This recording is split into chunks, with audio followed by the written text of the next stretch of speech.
record here. All right. And let's see if we can go live in their group.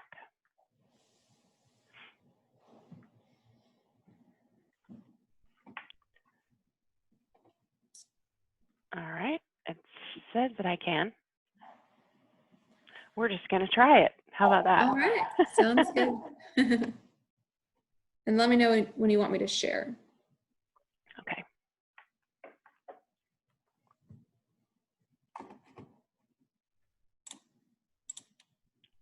All right, if you, I probably need to open this up so that you can share. Hold on one second. Okay, that's ready for you to share. And I'm going to get us set up on Facebook. Oopsie.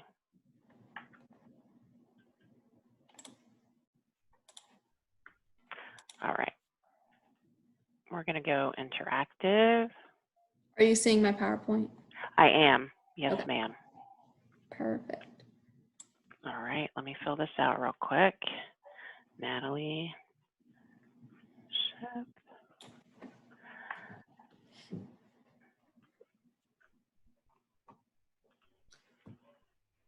Oh, shoot. Oh.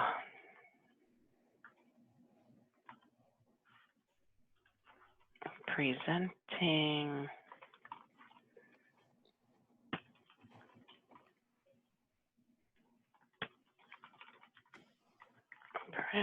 Yours. All right, almost there. I'm sorry. I'm slow. I should have planned this go live for us. So this looks good. All right, I'm pushing the go live button now. And once we see the go live, I'm going to introduce you. All right, so it says we're live on Facebook. So welcome everyone. I'm super excited about Natalie Shipp talking to us today, Financials 101 for entrepreneurs, or the retirement basics that everyone should know. Natalie, welcome. I'm so excited you're talking to us today. Thank you so much, Trisha, for inviting me. I'm super excited to educate people about retirement basics everybody should know. And we'll just go ahead and get started. And Trisha, if you have any questions along the way, please feel free to ask anything Perfect. You think you might want to know. That sounds great, Natalie. Thank you. So just a quick background. So I'm a financial advisor for self-employed individuals like myself, maybe yourself, or families. And I help clients with investments management, insurance, life insurance, disability, long-term care, and financial planning. But one thing I'm super passionate about is educating people about finances, and that can range from just basic saving concepts to investing to Social Security, Medicare, right? But today I just want to get back to the basics because life can get in the way very quickly. We saw how what 2020 has panned for us, and we still got 6 months to go. But it's easy to forget what our priorities are for retirement and saving. And so let's just remind each other what we need to start doing and pay attention to and get back on track. So let's start with a couple of statistics. More than half of Americans will retire broke, statistically. Only 34% of Americans don't have any retirement savings at all. Only 14% have more than $300,000 of savings. And that's a really alarming statistic. What about by age group? Let's pay attention to the bottom, the baby boomers, the 55 and older. So only 29% have no retirement savings at all, and 15% has less than $10,000. Only 25% in the orange have over $300,000 saved for retirement. And I think when people think retirement, people think, oh, I just need money for a few years. You need money for probably 20 to 25 years. Most people retire in their 60s, and people are living longer these days. And you can well live into your late 80s, 90s. So you really do need a nest egg for about 25 years of the last days of your life. And so I can tell you right now, when I do financial plans for clients, $300,000 is not going to be enough to fund the 25 years. And so it's really important that you start saving today. So what are the reasons why Americans aren't saving money? Some of these reasons are in our control and some are not. but I want to point out what is in our control and how we can fix it. So 28% of Americans say it's the high cost of living, and that might not be something you can control. Luckily in Houston, you know, it's not as bad as compared to San Francisco or New York, but Houston is, you know, rents are rising, mortgage or house costs are rising. So it's definitely a problem here still. 20% of Americans say low salaries, and that makes complete sense. People are stagnant in their salary. Maybe their employer is giving them a little bit of inflation increase, but not much. And if you're self-employed, you know, it's up to you to determine how much money you're bringing in from your business. And so as a self-employed individual, and I myself am one, we know that our income fluctuates every month, right? So, and then 16% say debt balances. So Americans have a lot of debt, some good, some bad. The good debt is, you know, mortgages, buying a home. That's nothing wrong with that. Student loan debt isn't necessarily bad. You're you know, paying for an education to better yourself and your job and your income outlook. But a lot of people have bad debt, credit cards, lots of credit card debts. I just did a financial plan for a couple that had 26 credit cards that accumulated to $100,000 of credit card debt. And luckily they make good money, but it's going to take them a very long time to pay this off. And they don't really have much room to save for retirement. So it's a scary situation. And then I want to point out the last two. See, if you look at the dark blue and the yellow, 15% say it's because I'm paying for non-essential items, and 15% say it's because I'm not budgeting. Those are two things that are in our control. That's where personal responsibility comes in, and you making the conscious decision to not spend money on things you don't need. The Netflixes of the world, the cable bills, getting your nails done, you know, things that are not crucial, that are not critical. You can be deploying that money to pay off that debt and start saving for retirement. So 30% of Americans, the reason is because of choices they make. And I just want to point that out. This was an interesting graph that I came across, and this tells us what are the price changes from the past 20 years.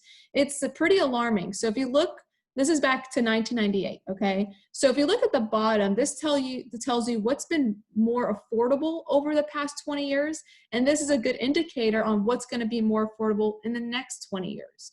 So it kind of makes sense that technology has become more affordable. Televisions, software, laptops, wireless telephone, etc., because things are becoming more efficient. You know, think about the big bulky TVs in the 90s to the thin TVs now. So those are getting less expensive. But look what's getting more expensive. So hospital services has increased over 200% in the past 20 years. And college tuition has increased a little over 150% in the past 20 years. Childcare, about 150% as well. And so these things are very alarming, and there's not a lot we can do about it. We need medical care. We need hospital care, right? We don't have a choice on that. We want to be educated. We want to move up in our career. We want to go to college, and we can't really help the expenses on that. So that's why it's even more reason to save now. And so you don't have that burden later on. And then childcare, I think I mentioned that about 150%. That is a very sad situation. And I've come across clients who they decided one parent is going to stay home and not work because the childcare is more expensive than their income. So it's a very sad situation. And when a parent does stay home, then they're not saving money towards retirement, and they might be losing out on other benefits. So I want to go through what are the priorities that you should be following and making sure you're checking off that list so you can head in the right direction. But with anything, you've got to set a goal.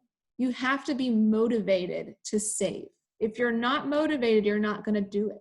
So the way I'm motivated is by figuring out, what do I want in life? Where do I want to be in 5 years, 10 years, in my 60s financially? What kind of things do I want to be doing and have in place? So I would split these goals into short-term and long-term. Short term, I want to have a down payment on my house. Short term, I want to buy a new car.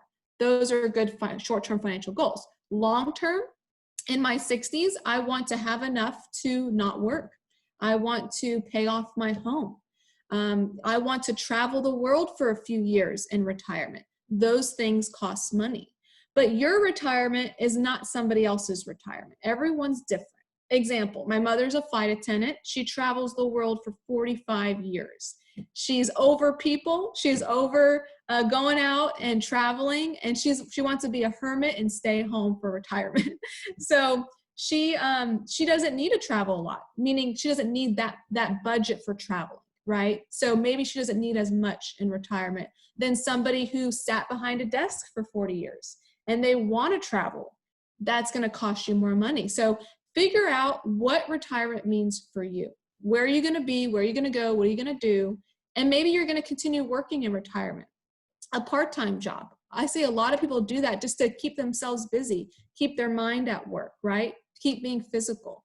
So, sit down with your spouse or sit down with yourself and really reflect on what you want short-term and long-term. So when I talk to a client about priorities, I go to this financial pyramid.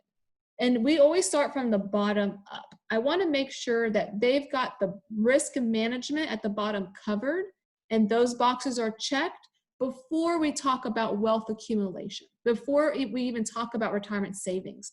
Because if you don't have these things done and in place, it's going to hurt you in the long run.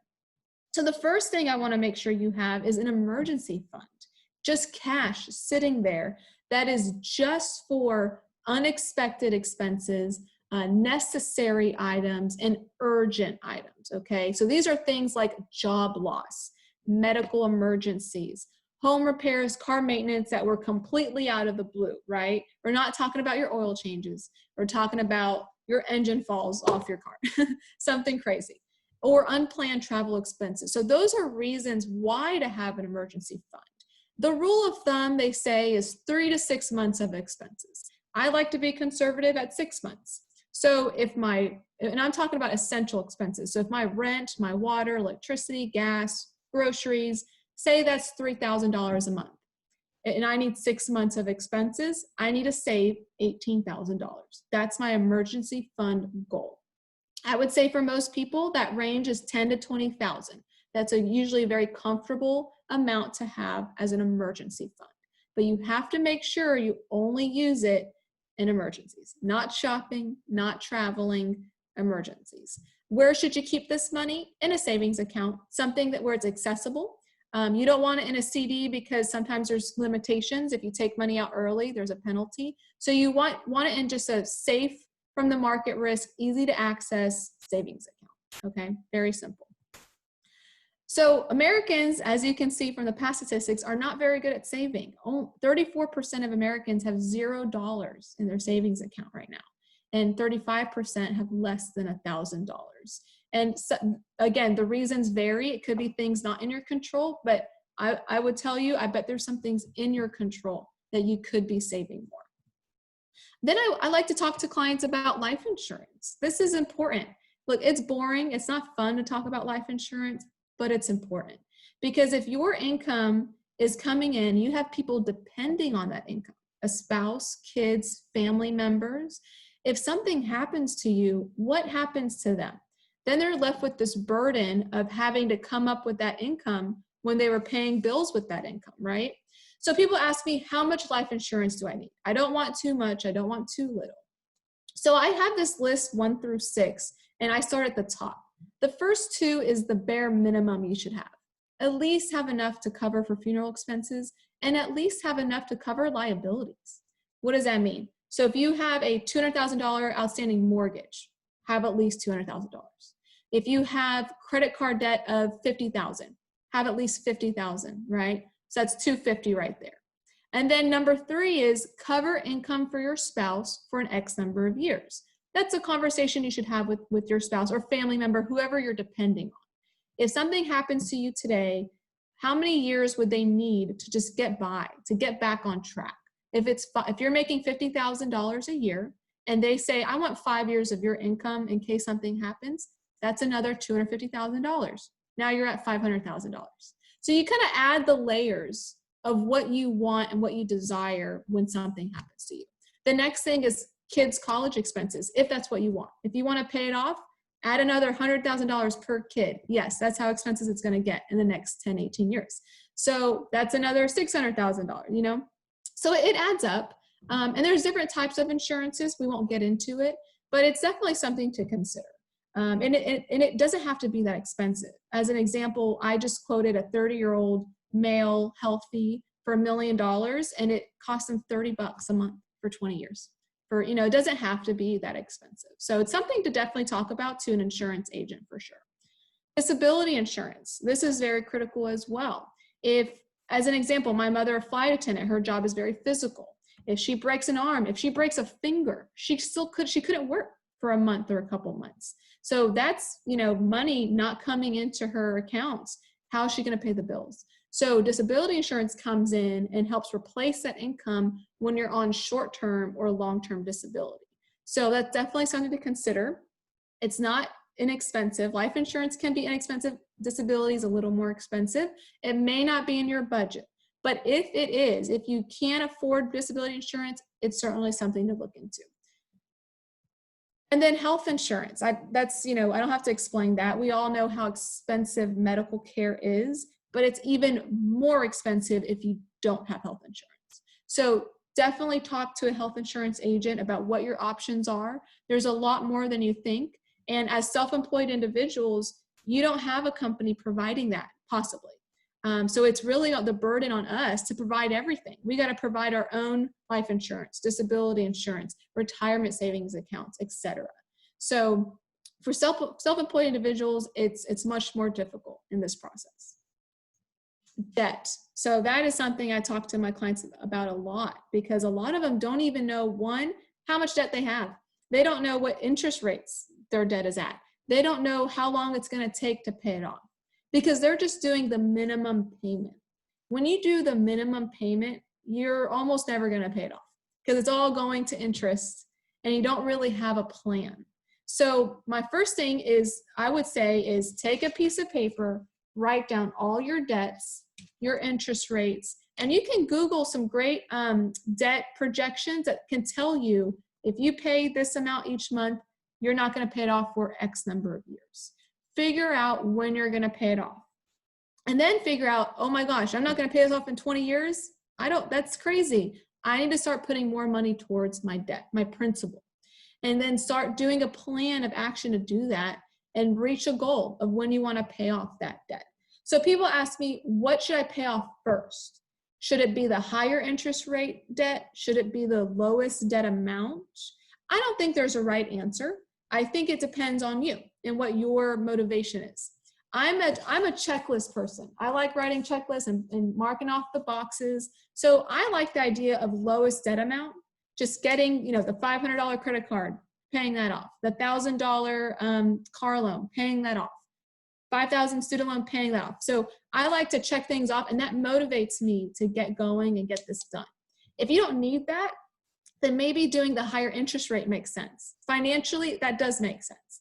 Paying those off first. So it depends on you. I don't think there's a right answer.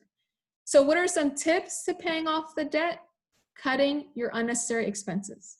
This is where personal responsibility comes in, taking a look at your budget and figuring out what you do and don't need. Do you need that cable? Do you need the gym expense right now? Maybe go to Memorial Park and run instead of going to the gym for a few months. Restaurants, maybe eating in more. I think what's going on right now with COVID and the stay-at-home orders, a lot of people are finding that they're saving a lot of money because they're not going out, they're not getting their nails done, getting their hair done, you know, these little things that add up. And so you can see that you don't really need these things right now. Debt is your priority because you borrowed money. It's your obligation to pay it back. And then a couple things, making extra principal payments, not to interest to principal. Start getting that principal down. Some ideas could be consolidating that debt into one payment and one lower interest rate, and budgeting. And we'll talk about how to budget in a minute.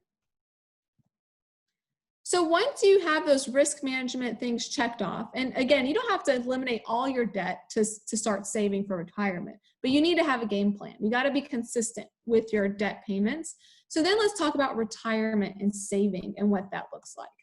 So for some of you watching this, you may not have an employer, but for those that do, you may have an employer-sponsored retirement account, okay? That's usually what's called a 401k. And there's different types of 401ks, but the basic premise is you put money into it, your employer puts money into it, it's invested, it grows, and then when you come for retirement, you have a nice nest egg you can pull from for retirement. A couple things about 401ks. Usually there's a company match. What does that mean? So if your company says, if you put in 3%, I'll put in 3%.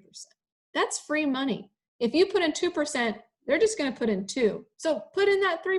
If they said they're going to put in 3, that's matching. That's free money you don't want to lose out on. There's maximum contributions you can make. And if you withdraw it before 59.5, there's going to be a penalty. So make sure you realize this money is for retirement. Do not touch it for buying a car, for whatever. That's not necessary. This is for retirement. If you take it out early, there will be a penalty. And how much should you save? The rule of thumb to saving for retirement is 15 to 20% of your gross income. That's pre-tax. So if I make, $50,000 before taxes and I want to save 20%, I need to save $10,000. If that's not in your budget, that's okay. Start somewhere. Do 5%. Increase to 6% next year. Increase to 7% next year. Do something and make it consistent and increase and try to get to that 15 to 20% range eventually. Now, this is more so for self-employed individuals who do not have an employer, so they have to set up their own retirement accounts. These are things that you can easily set up in a second. You can go to fidelity.com, Charles Schwab, eTrade.com. There's all these platforms that you can go to, register, and open up your own individual retirement account, what's called an IRA.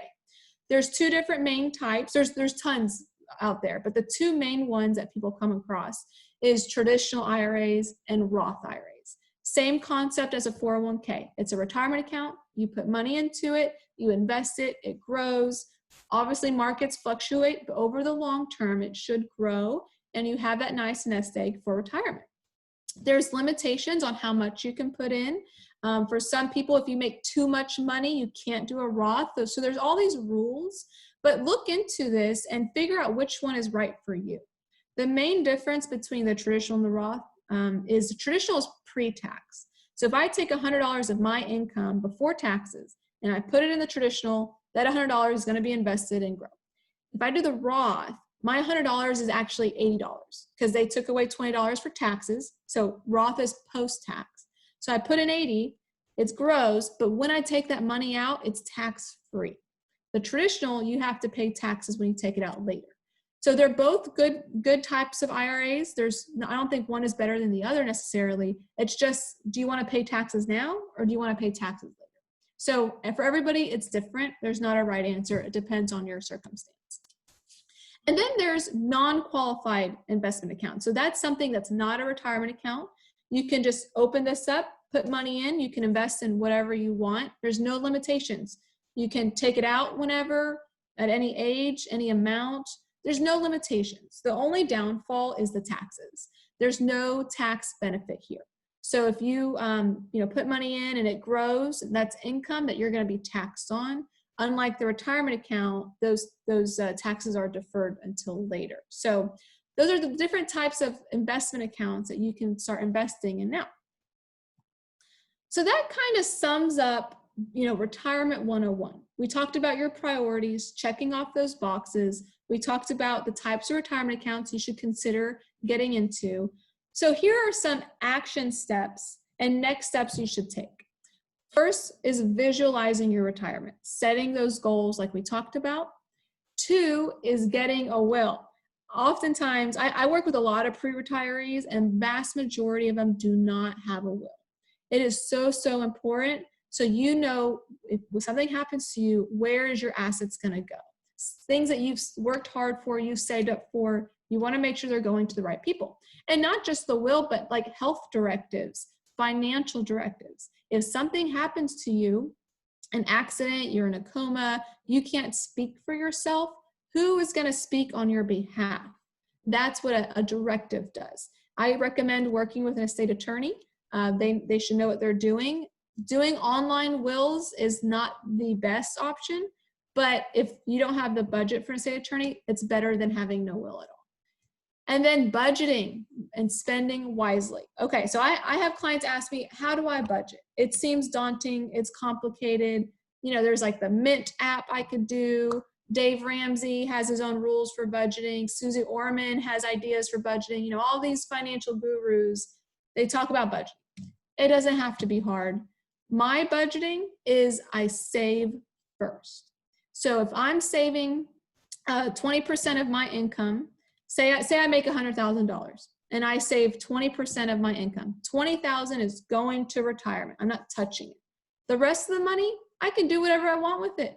I could go towards rent and electricity and water, the essentials.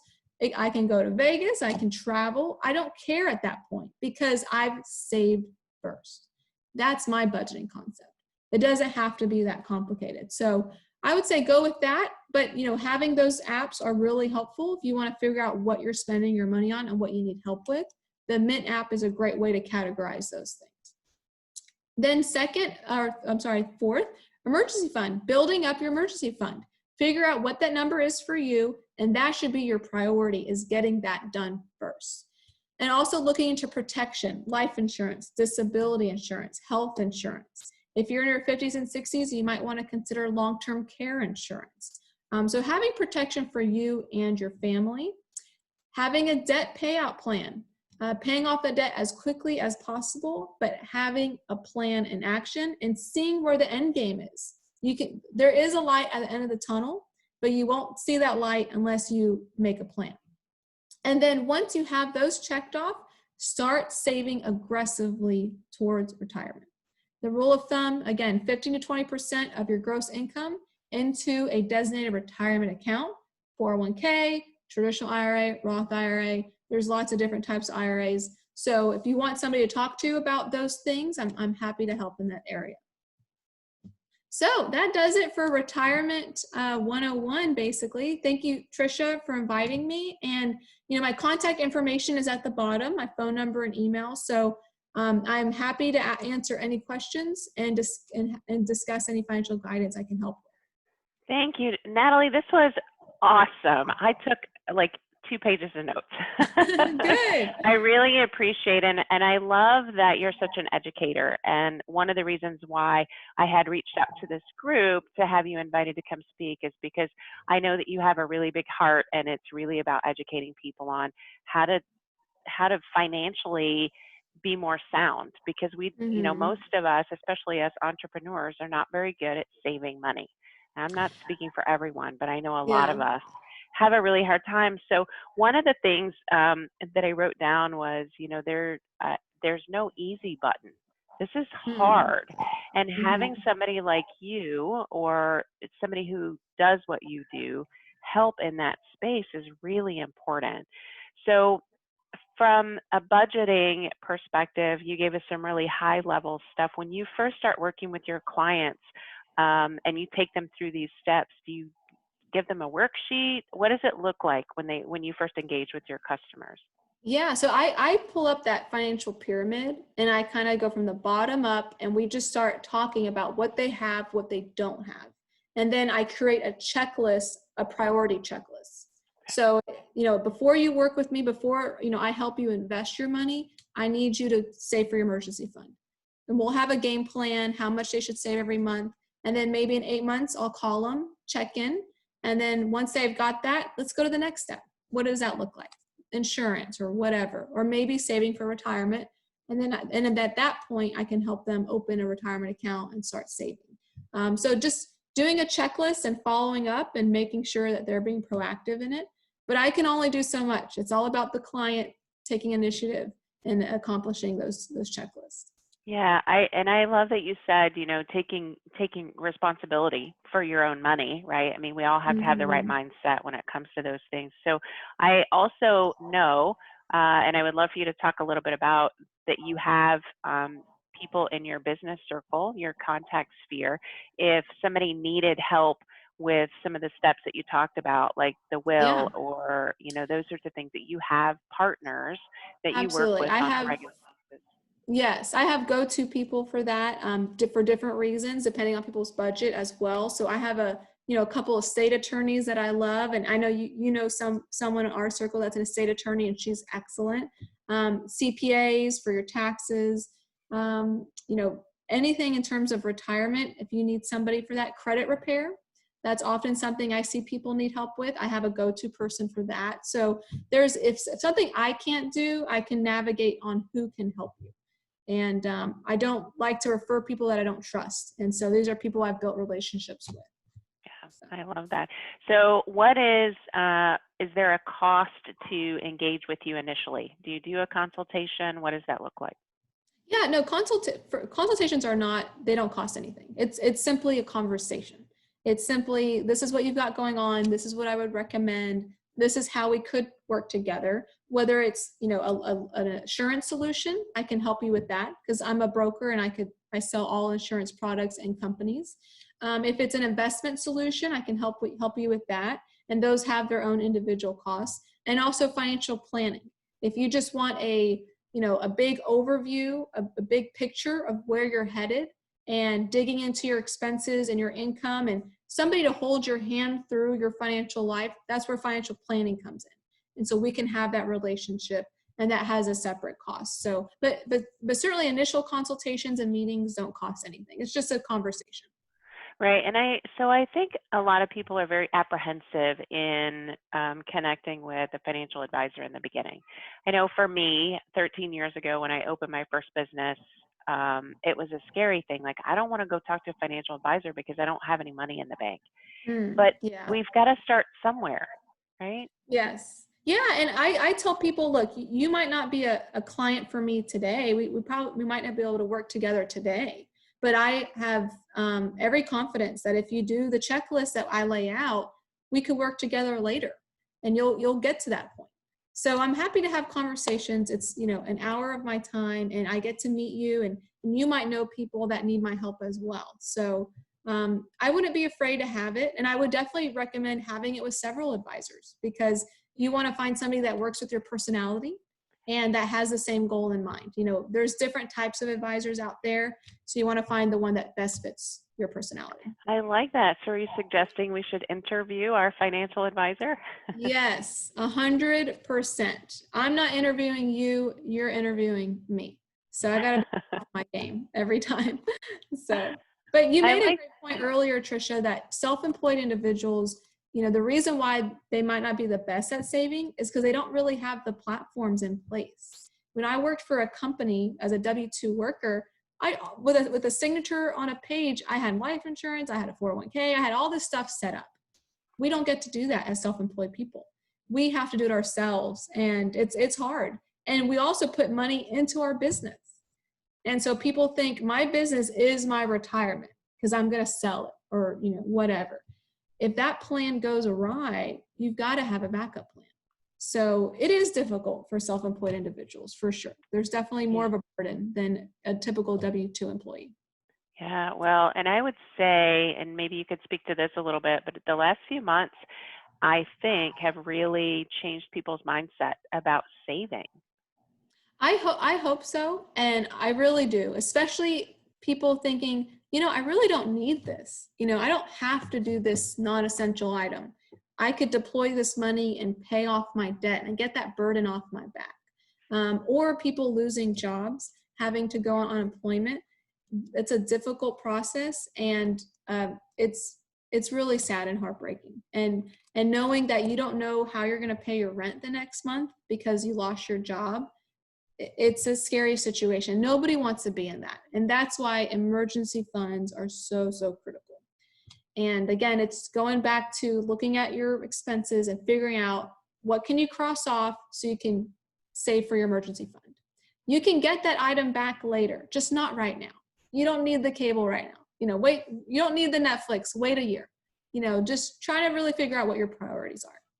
Yeah, that's very important. And, as people, as we started to go into quarantine back in March, it was pretty scary, some of the conversations that I had with people that they didn't even have a week's worth of money set to the side, to even buy groceries, which is a really sad state of affairs, right? And I think really need to take into consideration what just happened could absolutely happen again. Oh, right? absolutely. I mean, 2008, that was a big year for a lot of people, and that people lost their jobs, and those have ramifications. And so now it's 10, 12 years later, we've had a really great 10 years in terms of the stock market and jobs, very low unemployment. 2020 hits and we're starting all over again. So you just never know when it's going to come. And I hope 2020 is it. I'm over it. I'm ready to move past 2020, and hopefully 2021 and beyond will be better. But yeah, you never know when something like this will happen again. Yeah, absolutely. Natalie, thank you so much for coming on today. I know that this group of amazing business owners and pet sitters are going to really enjoy the talk that we had today. And if you want, would you just voice your contact information the way that you would prefer to be contacted? And then we Sure, can close. thank you. Yeah, so feel free to call me or email me. My phone number is 832-205-2249. My email is my name, Natalie.Shipp, S-H-I-P-P, @imgfinancialgroup.com. So happy to hear from you. Really, you're not a bother, I promise. And if I can't help you, I will find somebody that can. And Tricia, thank you again for the opportunity to educate your friends. I appreciate it. Absolutely. Thank you so much, Natalie. Thank you. You have a great day.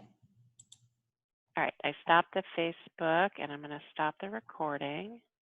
We had a couple of people